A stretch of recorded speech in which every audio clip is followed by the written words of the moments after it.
Ok, c'est Black Market. On se retrouve aujourd'hui pour le deuxième épisode de la série consacrée du coup à la préparation du 690. Donc premièrement, on va voir pourquoi est-ce que j'ai choisi de partir sur un 690 Enduro R et pas autre chose.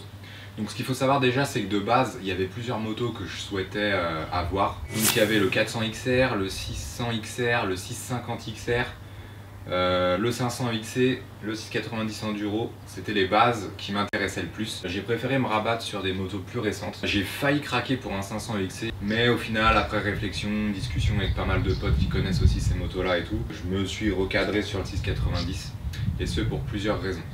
La différence entre ces deux motos, malgré que les cylindrées soient pas non plus... il n'y a pas un gros gap entre les deux, ça va être vraiment au niveau de l'entretien. C'est-à-dire que par exemple, une moto comme ça, donc le 690, malgré qu'on soit sur une base qui se rapproche quand même vachement d'un enduro, on a un bloc moteur qui lui est classique et propre à toutes les 690 qu'on peut avoir aujourd'hui sur le marché. Donc que ce soit les SMC, les SMCR, les classiques, les Enduro R, toutes ces 690 là vont avoir exactement le même moteur. Bon, après le moteur diffère un peu en fonction des années. Là par exemple, concernant la machine que j'ai, c'est un modèle de 2010 avec un moteur qui a l'appellation de 690, mais c'est un moteur qui ne fait que 654 cm3. Peu importe la base, ça reste exactement le même moteur et du coup le même entretien. Donc entre un 690 et un 500 XC, l'entretien va différer. Même si des gens arrivent à voyager avec des 500 XC un petit peu préparés, donc avec un bloc moteur classique mais une démultiplication qui va être un peu plus longue et un petit peu de matos, c'est des motos qui vont demander des entretiens plus réguliers, notamment au niveau des vidanges. Et pour des longs voyages sur 7-10 000 km, ça fait pas moins de 10 vidanges à faire durant ton road trip. Avec ce modèle-là, donc le 690, tu vas être amené à faire pas mal de kilomètres, à continuer les road trips, à partir de plus en plus loin, peut-être de plus en plus longtemps. Donc il me faut une moto fiable, qui marche bien, légère, qui s'emmène bien, qui passe partout, et qui va demander de l'entretien certes, mais moins d'entretien que certains modèles sur lesquels je voulais partir. Du coup, voilà les deux raisons principales qui font que je suis parti sur ce 690 là. Après, si tu me suis depuis longtemps, je rabâche souvent, voilà, les motos plus récentes ont plus d'électronique, donc c'est sujet à avoir plus de problèmes sur la route et tout. J'en démords pas, c'est toujours le cas, hein, je le dis toujours. Mais voilà, j'ai aussi envie de partir sur des trucs un peu plus récents. Après, je te l'accorde, 2010, ça fait quand même presque 10 ans. Mais ces motos-là, entre 2008 et maintenant, n'ont pas changé plus que ça. Tu as plus d'électronique, des capteurs en plus, des poignées ride-by-wire avec des trucs, voilà. C'est pour ça que je suis parti sur ce genre de modèle-là. Et en fait, dans mes recherches, je me basais sur des modèles qui vont de 2008 jusqu'à 2012, 2013. Donc j'étais vraiment focus sur ça, parce que c'est des motos qui restent quand même relativement simples, qui sont faciles à bricoler, où les pannes sont connues, et où malgré le fait qu'il y ait un petit peu d'électronique, ça reste quand même très basique et réparable dans la majeure partie des cas. En plus de ça, c'est des motos qui ont fait leurs preuves, donc même s'il y a des gens qui vont me dire qu'un 690 c'est pas fiable, que c'est un mono, qu'un mono passé les 40-50 000 c'est mort, faut tout changer, aller dire ça à Lyndon Poskitt, ou aller dire ça à Dan Riemann, ou aller dire ça à d'autres gars qui font des trips de 12, 15, 20 000 km avec des motos comme ça et qui roulent comme des oufs et où ça casse pas et ça tient très bien. Lyndon Poskitt a plus de 200 000 km parcourus avec un 690, bon ok, modifié, bricolé et tout, mais ça reste une base qui fait ses preuves et qui fonctionne très bien. Pareil pour ces blocs moteurs là, c'est des blocs moteurs qui à l'époque quand ils étaient sortis ont fait le Dakar. Donc voilà, c'est quand même des machines qui ont été étudiées pour pouvoir faire des courses de ce style-là, rouler sur tout type de terrain, être malmené, et ça fonctionne toujours très bien, il y a plein de gens qui le font, et la fiabilité ça reste quelque chose de très important quand tu pars en road trip comme ça. Surtout que même quand on parle de fiabilité, ça n'exclut pas d'avoir des problèmes. Ce modèle-là est équipé du kit Evo 1, donc boîte à air, qui a été changée et modifiée, la cartouche Accra, elle est chicanée, et elle est mappée pour pouvoir rouler dans cette config-là. Disons que tous les problèmes un petit peu connus sur cette moto, des petites casses qu'il peut y avoir par-ci par-là, ça a été fiabilisé par Cyril, que je remercie d'ailleurs encore, merci à toi Cyril. Donc on part vraiment sur une base qui est plutôt clean. Bon, elle n'a pas de rétro effectivement, ça viendra plus tard. Ça me pose pas de problème personnellement. Il faut savoir que depuis que je l'ai, je l'ai pas encore vraiment essayé, si tu vois ce que je veux dire. C'est-à-dire qu'on n'a pas encore vraiment été tartiné avec. Du coup, bah écoute, tu connais, hein, on va mettre le casque, on va mettre les chaussures, les gants, le blouson, et puis on va aller essayer ça ensemble. Et puis voilà, j'espère que ça va bien se passer, qu'on va bien s'amuser, et puis bah, c'est parti. Hein. Pour les premiers essais du 690, on va commencer par aller rouler du côté de chez moi. C'est des routes que je connais par cœur, c'est des routes qui sont relativement propres, et ce sera parfait pour prendre en main la moto. Même si ce sera pas son terrain de prédilection parce qu'il y a certaines courbes qui sont quand même plutôt rapides, ça nous permettra néanmoins de voir un petit peu comment est-ce que la moto se comporte sur la route et surtout de me permettre de bien la prendre en main sur différents types de courbes. On va enfin voir ce qu'elle a dans le ventre et comment est-ce qu'elle se comporte sur la route.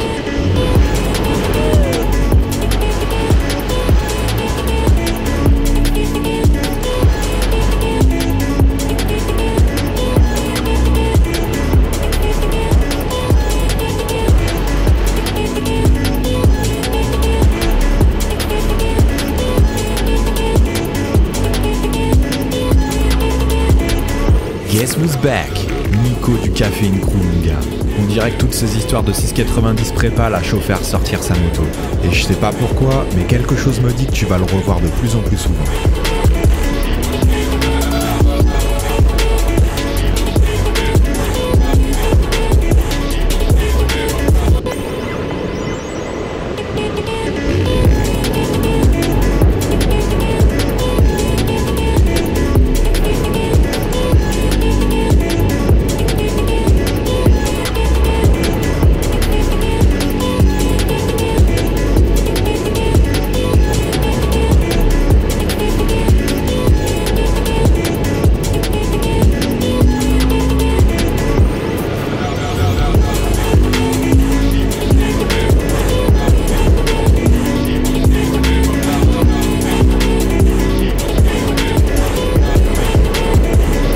Antoine qui me propose d'aller rouler du côté de la Normandie.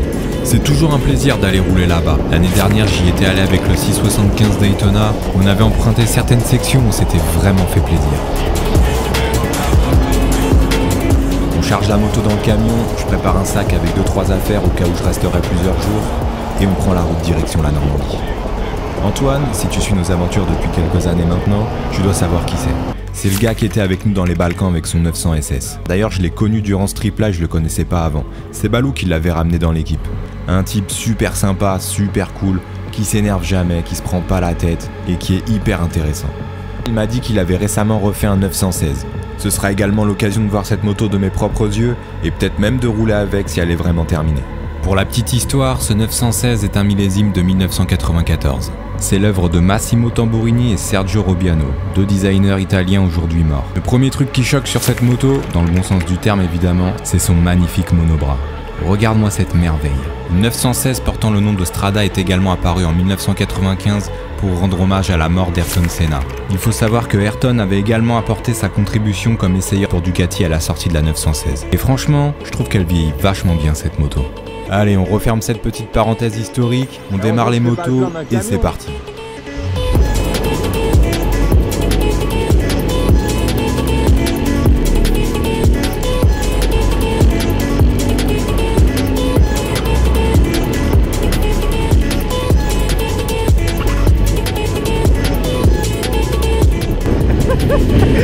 C'était chaud là.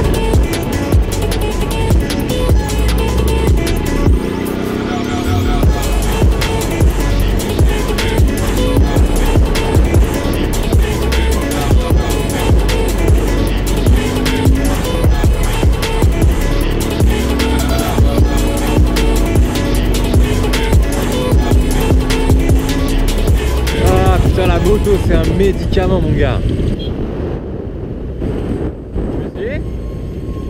T'as inversé les vitesses sur celle-là aussi? Ouais, la première elle est en haut. Et après c'est en bas? Ouais. Ok, de toute façon je roule tranquille mais... Ouais bah... Yes, la béquille qui remonte toute seule. Passer du 690 à une sportive c'est quelque chose, je suis complètement perdu. Et à ce que je vois, Antoine c'est exactement la même de son côté. En tout cas, j'ai exactement le même constat que quand j'avais essayé son 900 SS. C'est incroyable de voir à quel point ces motos d'époque sont faciles à emmener et ont un moteur qui est hyper souple et ça tabasse pas du tout. C'est vraiment agréable à rouler. Ouais, c'est chelou. C'est bizarre au début hein. Au début c'est trop bizarre. Ouais, mais après une fois que tu l'as en main, c'est un jouet de ouf. Ouais. Ça allonge, on se rend pas compte. Ouais, mais le moteur c'est plein partout. Hein. Ouais, c'est cool. Ouais. Ouais, c'est cool. En fait, ça s'emmène grave bien. Hein. Bah ouais. Et le moteur, il est super doux, je trouve. Ouais. Je m'attendais à un truc qui allait me casser complètement, et en fait, c'est super doux. C'est souple. Ouais, de ouf. Oula. Trop plein ou... Il y a une durée qui a dû péter. Eh, heureusement, putain, mais heureusement que ça arrive là. Hein. Ça y est, t'as touché à ma moto, elle est morte. Ah bah... Bon, comme tu peux le voir, le 916 a un petit problème de fuite de liquide de refroidissement. On va ramener la moto chez Antoine et on va regarder ce qui se passe.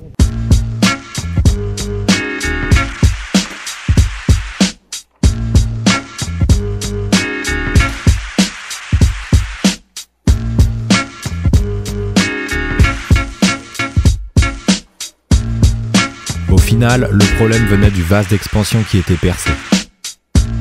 Du coup, avec tout ça, on en a oublié les frites dans la friteuse. Ils sont un peu basanés, mais ça va le faire pour le repas, t'inquiète même pas. Ce même week-end, il y a une jam qui est organisée du côté de Caen. Antoine me propose d'y passer, histoire de voir un petit peu comment est-ce que ça roule là-bas.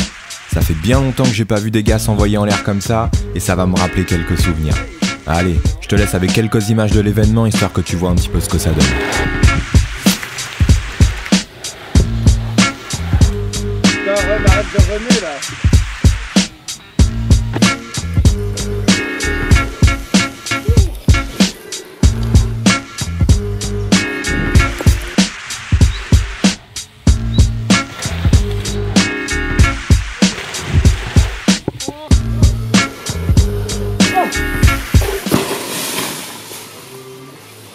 Ça va?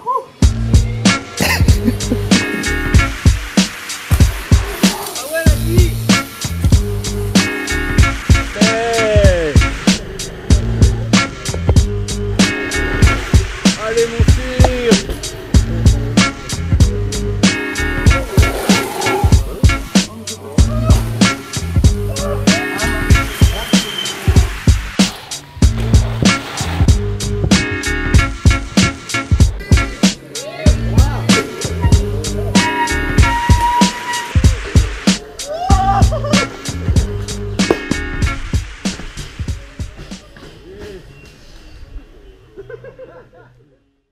On est de retour de cette balade et de ce petit week-end en Normandie. Concernant cette moto, écoute, ce que je peux en dire, c'est que je pense que c'est une des meilleures motos que j'ai achetées pour le moment et que j'ai pu essayer. C'est assez incroyable de voir comment est-ce que ça fonctionne. C'est un putain de tracteur. Tu connais l'expression, celle-là on peut la mettre dans la catégorie tracteur. C'est-à-dire que peu importe le rapport, peu importe où t'en es, tu réouvres en grand, ça repart direct. Donc ça c'est vraiment nickel, c'est hyper joueur, hyper léger, ça s'emmène vraiment comme un vélo, il n'y a rien à dire, c'est vraiment hyper efficace. C'est un petit peu déroutant au début, je te l'avoue, par rapport à tout ce que j'ai déjà pu rouler, c'est-à-dire que par exemple sur cette moto le réservoir est placé à l'arrière, à l'avant tu as juste la boîte à air et pas grand chose d'autre, donc il n'y a pas vraiment de poids à l'avant, plus le fait qu'elle ait des T d'enduro et des petits trous. Il faut savoir qu'à l'avant c'est hyper léger, donc passer les 130 km/h ça commence à guidonner sale et si t'as pas l'habitude, si t'es pas prêt et si t'es pas au courant, ça peut mal finir, on va pas se mentir, il vaut mieux être au courant quoi. Autre chose aussi que j'ai remarqué qui est assez déroutant, c'est au niveau de la poignée d'accélération. C'est une poignée d'accélération, c'est pas un tirage rapide dans le sens où la poignée est tellement, comment dire, elle est tellement sensible, à peine tu mets un coup de gaz, la moto part tout de suite et elle part fort, tu vois, c'est presque du on-off.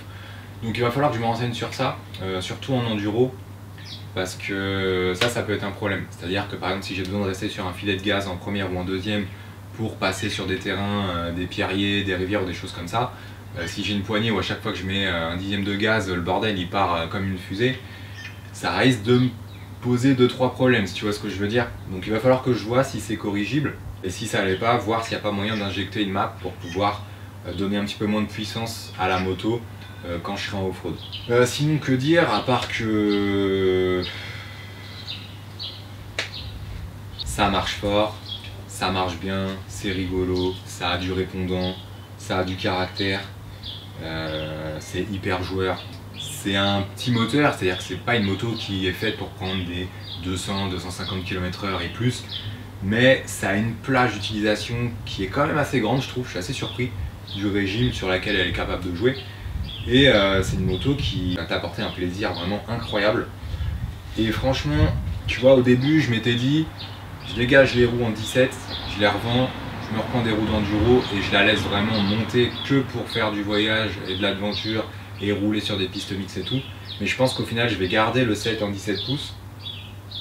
Et quand je serai pas en trip ou des choses comme ça et que j'ai envie de me faire plaisir un petit peu dans le coin ou ailleurs, je remets les jantes 17 dessus et on part rouler dans des petites routes ici. C'est une moto que je dois continuer de prendre en main, même si je commence à avoir mes repères dessus, à bien m'amuser, à me faire plaisir. Je garde en tête que c'est une moto que je viens d'acheter, que je connais pas encore, que va y avoir des surprises, va y avoir des trucs.